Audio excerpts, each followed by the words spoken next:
അല്ല, നമുക്ക് ഏതായാലും മാർക്കറ്റിന്റെ ഒരു ലൈവ് അപ്ഡേറ്റിലേക്ക് പോകാം. അതിനായിട്ട് ഇപ്പോൾ റിസർച്ച് ഡെസ്കിൽ നിന്ന് നിഖിലാണ് ജോയിൻ ചെയ്യുന്നത്. Nikhil, good morning. Good morning Jasmine. Nikhil, മാർക്കറ്റിനെ സംബന്ധിച്ചിടത്തോളം വീണ്ടും ആ ഒരു 25,000 എന്നുള്ള ഒരു ലെവലിലേക്ക് എത്താൻ സ്ട്രഗിൾ ചെയ്യുന്നതായിട്ടാണ് നമുക്ക് ഈ തുടക്ക മിനിറ്റിൽ തന്നെ കാണാൻ സാധിക്കുന്നത്.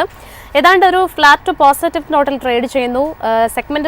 സെക്ടേഴ്സിലൊക്കെ തന്നെ മിക്സഡ് ആയിട്ടുള്ള ഒരു വ്യൂ തന്നെയാണ് കാണുന്നത്. PSUവും അതോടൊപ്പം തന്നെ മീഡിയ, മെറ്റൽ മേഖല, എനർജി മേഖലയിൽ ഒരു മുന്നേറ്റമുണ്ട്. മറ്റ് പ്രധാനപ്പെട്ട ഇൻഡെക്സുകൾ എങ്ങനെയാണ് പെർഫോം ചെയ്യുന്നത്?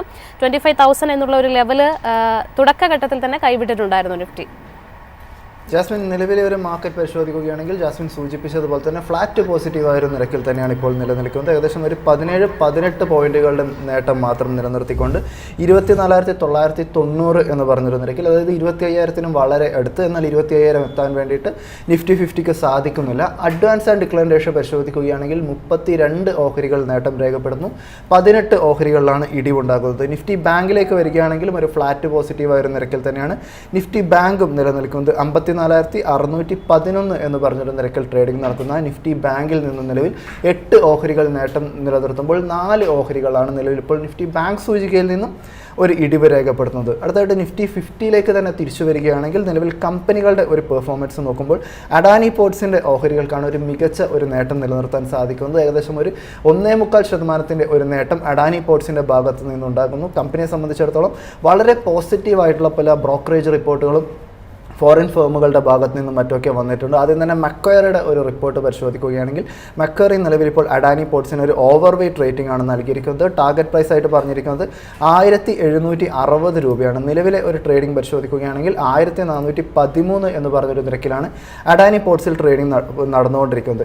ആദ്യം നൽകിയിരിക്കുന്ന ഒരു ടാർഗറ്റ് എന്ന് പറഞ്ഞിട്ടുണ്ടെങ്കിൽ 1,650 രൂപയായിരുന്നു. അതിൽ നിന്ന് ഇപ്പോൾ ഏകദേശം ഒരു 90 രൂപയുടെ ഒരു വർധനവ് മക്വയറി ഇപ്പോൾ വരുത്തിയിരിക്കുന്നു. ഒരു ലോങ് ടേം വ്യൂവിൽ ഇൻവെസ്റ്റ് ചെയ്യുന്ന ഒരു ഇൻവെസ്റ്ററെ സംബന്ധിച്ചിടത്തോളം അഡാനി പോർട്സ് എന്ന് പറയുന്നത് വളരെ മികച്ച ഒരു ഓഹരിയാണ് എന്നാണ് മക്വയറി ഇപ്പോൾ കാണുന്നത്.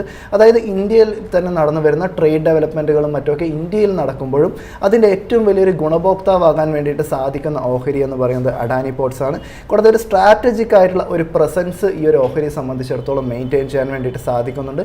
ഒരു ലോജിസ്റ്റിക് പരിശോധിക്കുകയാണെങ്കിലും അല്ലെങ്കിൽ ഒരു പോർട്ട് എന്നുള്ള നിലയിൽ അതിൻ്റെ എല്ലാ ബിസിനസ് വേർട്ടിക്കളിലേക്കും മികച്ച രീതിയിൽ ഇപ്പോൾ അഡാനി പോർട്സ് തങ്ങളുടെ ബിസിനസ്സിനെ വ്യാപിപ്പിക്കുന്ന ഒരു കാഴ്ചയുമുണ്ട്.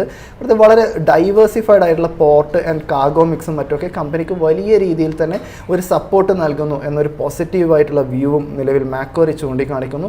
കൂടാതെ ഇന്ത്യൻ ബിസിനസ്സിന് പുറമെ അന്താരാഷ്ട്ര ബിസിനസ് പരിശോധിക്കുകയാണെങ്കിൽ ഓസ്ട്രേലിയ, ഇസ്രായേൽ, ശ്രീലങ്ക എന്നീ പറയുന്ന രാജ്യങ്ങളിലൊക്കെ തന്നെ പോർട്ടുകളുള്ള ഒരു കമ്പനിയാണ് അഡാനി പോർട്സ്. ഈ ഒരു രംഗം പരിശോധിക്കുകയാണെങ്കിലും വോളിയം പരിശോധിക്കുകയാണെങ്കിലും മറ്റൊക്കെ കാർഗോ ഹാൻഡ്ലിംഗ് പരിശോധിക്കുകയാണെങ്കിലും വലിയ രീതിയിലുള്ള ഒരു നേട്ടത്തിലെത്താൻ വേണ്ടിയിട്ട് മാക്വയറിക്ക് സാധിക്കുന്നതും വളരെ പോസിറ്റീവായിട്ട് തന്നെയാണ് നിലവിൽ ഇപ്പോൾ അഡാനി പോർട്സിന് സാധിക്കുന്നത്. വളരെ പോസിറ്റീവായിട്ടാണ് ഇപ്പോൾ മാക്വയറി ചൂണ്ടിക്കാണിച്ചിരിക്കുന്നത്. കൂടാതെ ജെഫ്രീസിനെ സംബന്ധിച്ചിടത്തോളം ജെഫ്രീസിൻ്റെ വ്യൂ പരിശോധിക്കുകയാണെങ്കിലും അഡാനി പോർട്സിന് ഒരു ബൈ റേറ്റിംഗ് ആണ് നൽകിയിരിക്കുന്നത്. ടാർഗറ്റ് പ്രൈസ് ആയിട്ട് 1,815 രൂപയുടെ ഒരു ടാർഗറ്റ് പ്രൈസാണ് നൽകിയിരിക്കുന്നത്. നിലവിലിപ്പോൾ ഈ ഒരു വ്യൂ നൽകാനുള്ള കാരണമായിട്ട് ജെഫ്രീസ് ഇപ്പോൾ ചൂണ്ടിക്കാണിക്കുന്നത് കമ്പനിയുടെ മാനേജ്മെൻറ്റ് 2030 ആകുന്നതോടുകൂടി തന്നെ ഏകദേശം ഒരു 1 ബില്യൺ ടണ്ണിൻ്റെ കാർഗോ വോളിയം ഹാൻഡിൽ ചെയ്യുന്ന ഒരു രീതിയിലേക്ക് അഡാനി പോർട്ട് മാറും എന്നവർ പറയുന്നു. ഇതിൽ തന്നെ ഡൊമസ്റ്റിക് പോർട്ടുകളുടെയും ഇൻ്റർനാഷണൽ പോർട്ടുകളുടെയും ഒക്കെ തന്നെ ഒരു എക്സ്പാൻഷൻ ഉണ്ടാകും. അതായത് ഇന്ത്യയിൽ ഒരു ട്രേഡ് റിലേറ്റഡ് ആയിട്ട് വലിയ രീതിയിലുള്ള ഒരു മാറ്റം വരാൻ പോകുന്നു. അതിൻ്റെ ഒരു ഫ്രണ്ട് റണ്ണറായിട്ട് അഡാനി പോർട്സ് ഉണ്ടാകും എന്നൊരു കാര്യമാണ് അവരിപ്പോൾ പറയുന്നത്. കമ്പനിയുടെ എബിഡ പരിശോധിക്കുകയാണെങ്കിലും ഗ്രോത്ത് പരിശോധിക്കുകയാണെങ്കിലും ഒക്കെ തന്നെ വളരെ പോസിറ്റീവായിട്ടുള്ള ഒരു വ്യൂ തന്നെയാണ് അവരിപ്പോൾ നൽകുന്നത്. ഒരു വോളിയം പരിശോധിക്കുകയാണെങ്കിലും മറ്റൊക്കെ ലോജിസ്റ്റിക് വോളിയം പരിശോധിക്കുകയാണെങ്കിലും മാർജിൻ എക്സ്പാൻഷൻ നോക്കുകയാണെങ്കിലും ഒക്കെ തന്നെ വലിയ രീതിയിലുള്ള ഒരു നേട്ടം കൊയ്യാൻ വേണ്ടിയിട്ട് ഓഹരിക്ക് സാധിക്കും. എന്നാലും അമേരിക്കയുടെ താരിഫിൻ്റെ ഇമ്പാക്റ്റ് കാര്യമായ ഒരു രീതിയിൽ ഒരു പോർട്ട് മേഖലയിൽ അഫക്റ്റ് ചെയ്തിട്ടില്ല എന്നൊരു കമൻറ്റാണ് നിലവിൽ ഇപ്പോൾ അഡാനി പോർട്സിൻ്റെ മാനേജ്മെൻറ്റിൻ്റെ ഭാഗത്തു നിന്ന് വന്നിരിക്കുന്നത്. എന്നാലും ഒരുപാട് നിർമ്മാണ പ്രവർത്തനങ്ങളും വികസന പ്രവർത്തനങ്ങളും നടന്നുകൊണ്ടിരിക്കുന്ന ഒരു ഓഹരി എന്നുള്ള ഒരു നിലയിൽ പരിശോധിക്കുമ്പോൾ കമ്പനി ഏത് രീതിയിൽ ക്യാപിറ്റൽ അലോക്കേഷൻ നടത്തും എന്നുള്ളതും ഏറെ ശ്രദ്ധിക്കപ്പെടേണ്ട ഒരു കാര്യമാണ് എന്ന് ഇപ്പോൾ ജെഫ്രീസ് ഇപ്പോൾ പറയുന്നു. ഇവിടുത്തെ മറ്റ് ഓഹരികളുടെ പെർഫോമൻസ് നോക്കുകയാണെങ്കിൽ NTPCയെ സംബന്ധിച്ചിടത്തോളം ഏകദേശം ഒരു 1.25% നേട്ടം രേഖപ്പെടുത്താൻ വേണ്ടിയിട്ട് സാധിക്കുന്നു. ഇറ്റേണലിൻ്റെ ഓഹരി നോക്കുകയാണെങ്കിൽ ഏകദേശം ഒരു 1.5%-ഓളമുള്ളൊരു നേട്ടത്തിലേക്ക് ഇറ്റേണലും എത്തുമ്പോൾ സൺഫാർമ 0.5%-ഓളം, ഭാരത് ഇലക്ട്രോണിക്സിനെ സംബന്ധിച്ചിടത്തോളം ഏകദേശം ഒരു 0.5% ഒരു നേട്ടം നിലനിർത്തിക്കൊണ്ടുള്ള ഒരു ട്രേഡിംഗ് ആണ് ഉണ്ടാകുന്നത്. മറിച്ച് ഇടിവ് നേരിടുന്ന നിഫ്റ്റി 50 കമ്പനികളിലേക്ക് വരികയാണെങ്കിൽ ഇൻഫോസിസിൻ്റെ ഓഹരി ഇന്നിപ്പോൾ ഏകദേശം ഒരു 1.25% മുകളിലേക്കുള്ളൊരു ഇടിവിലേക്ക് വീണിരിക്കുന്നു. കൂടാതെ SBI ലൈഫ് ഇൻഷുറൻസ് പരിശോധിക്കുമ്പോൾ 0.25% ഒരു ഇടിവുണ്ടാക്കുന്നു. വിപ്ര നോക്കുകയാണെങ്കിൽ 1%-ഓളമുള്ളൊരു ഇടിവും, ഓട്ടോ കമ്പനികളായിട്ടുള്ള ബജാജ് ഓട്ടോ, ഹീറോ മോട്ടോകോപ്പ് എന്നീ പറയുന്ന ഓഹരികളിലൊക്കെ 0.5% മുകളിലുള്ളൊരു ഇടിവുമാണ് നിലവിൽ ഇപ്പോൾ കാണാൻ വേണ്ടിയിട്ട് സാധിക്കുന്നത്. നിഫ്റ്റി ബാങ്കിലേക്ക് വരികയാണെങ്കിലും ഒരു ഫ്ലാറ്റ് പോസിറ്റീവായ ഒരു നിരക്കിലാണ് നിഫ്റ്റി ബാങ്കും ഇപ്പോൾ നിലനിന്നുകൊണ്ട് 54,593 എന്ന് പറഞ്ഞൊരു നിരക്കിലാണ് നിഫ്റ്റി ബാങ്കിൽ ട്രേഡിംഗ് നടക്കുന്നത്. ഇതിൽ പഞ്ചാബ് നാഷണൽ ബാങ്കിൻ്റെ ഓഹരി നിലവിലിപ്പോൾ 1.5%-ഓളമുള്ളൊരു നേട്ടം Punjab national bank, Canara bank ഓഹരി നിലനിർത്തുന്നു.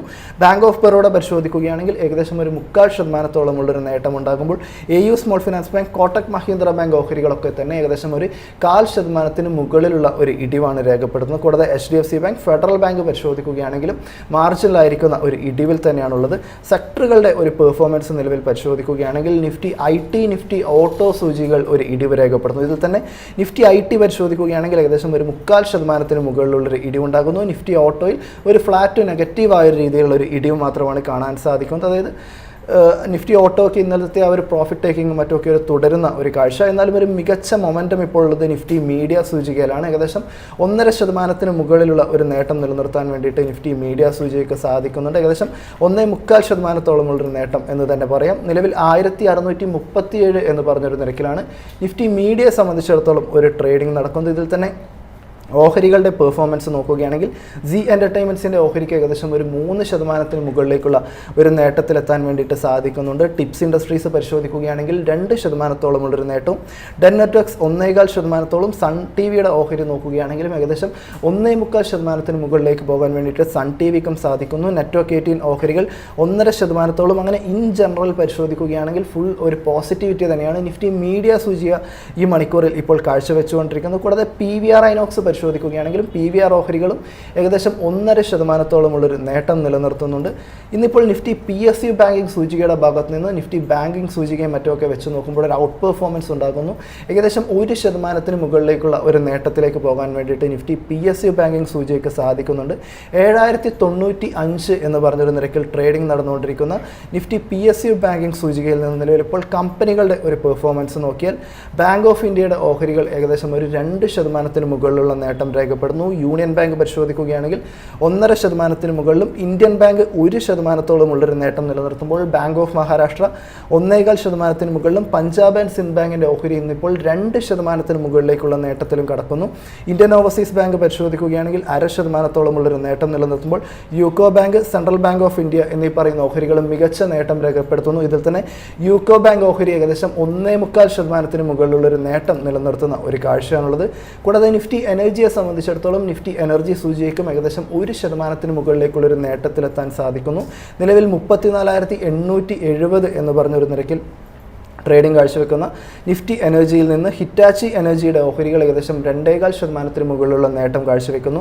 NLC ഇന്ത്യയുടെ ഓഹരികൾ 2.25%-ഓളം, CG പവറിനെ സംബന്ധിച്ചിടത്തോളം 0.25% മുകളിലുമുള്ളൊരു നേട്ടം കാഴ്ചവെക്കാൻ സാധിക്കുമ്പോൾ ഭാരത് ഹെവി ഇലക്ട്രിക്കൽസിൻ്റെ ഓഹരികൾക്കും ഏകദേശം 2.5% നേട്ടം, അഡാനി പവർ 2.5%-ഓളം, ഗുജറാത്ത് സ്റ്റേറ്റ് പെട്രോനെറ്റ് തീർത്തും ഒരു ഔട്ട് പെർഫോമൻസ് തന്നെ കാഴ്ചവെക്കുന്നു.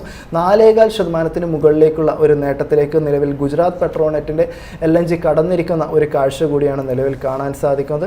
കൂടാതെ ഇന്നത്തെ ഒരു ബ്രോഡർ മാർക്കറ്റിൻ്റെ ഒരു പെർഫോമൻസ് കൂടി നിലവിൽ പരിശോധിക്കുകയാണെങ്കിൽ ബ്രോഡർ മാർക്കറ്റ് സെഗ്മെൻറ്റിലും ഒരു നേട്ടമുണ്ടാകുന്നു. നിഫ്റ്റി സ്മോൾ ക്യാപ് സെഗ്മെൻറ്റുകൾ പരിശോധിക്കുകയാണെങ്കിൽ 50, 250, 100 എന്നീ പറയുന്ന സെഗ്മെൻറ്റുകളൊക്കെ തന്നെ 0.5% മുകളിലുള്ള ഒരു നേട്ടം നിലനിർത്തുമ്പോൾ മിഡ് ക്യാപ് സെഗ്മെൻറ്റുകളെ സംബന്ധിച്ചിടത്തോളം ഏകദേശം ഒരു 0.5%-ഓളമുള്ളൊരു നേട്ടവും നിലനിർത്താൻ വേണ്ടിയിട്ട് സാധിക്കുന്നു. അവസാനമായിട്ട് വിപണിയിലേക്ക് തന്നെ തിരിച്ചു വരികയാണെങ്കിൽ ഒരു ഫ്ലാറ്റ് ആയിട്ടുള്ള ഒരു നിരക്കിൽ നിഫ്റ്റി 50 നിൽക്കുന്നു. വളരെ ഫ്ലാറ്റായി നിഫ്റ്റി 50 മാറിയിരിക്കുന്നു.